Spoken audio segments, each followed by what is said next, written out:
राधे कृष्ण दोस्तों, मंगलमय जीवन चैनल में आपका स्वागत करती हूँ। आज के वीडियो में आप माघ मास के 15वें अध्याय की कथा का श्रवण करेंगे।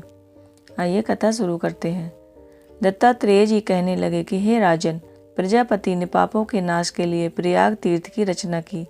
सफ़ेद गंगा जी और काली यमुना जी के जल की धारा में स्नान का महात्म्य भली प्रकार सुनो।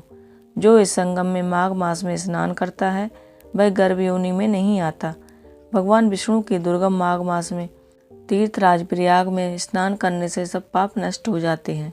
माघ मास में प्रयाग में स्नान करने से मनुष्य अच्छे भोगों को भोग कर ब्रह्म को प्राप्त करता है।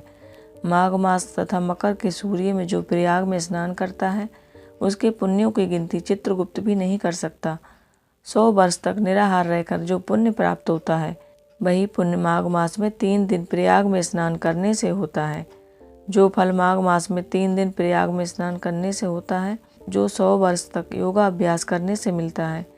जैसे सर्प पुरानी केचुली को छोड़कर नया रूप धारण कर लेता है, वैसे ही माघ मास में स्नान करने से मनुष्य पापों को छोड़कर स्वर्ग को प्राप्त होता है। परंतु गंगा यमुना के संगम में स्नान करने से हजारों गुना फल मिलता है। हे राजन, जिसको अमृत कहते हैं वह त्रिवेणी है।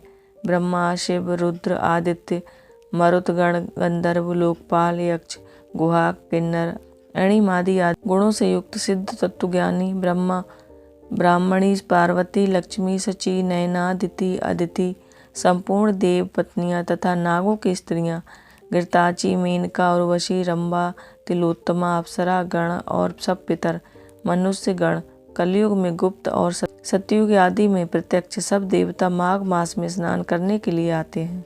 इन दिनों माघ मास में प्रयाग में स्नान करने से जो फल मिलता है वह ईश्वर भी नहीं कह सकता। मनुष्य में कहने की तो शक्ति ही नहीं है।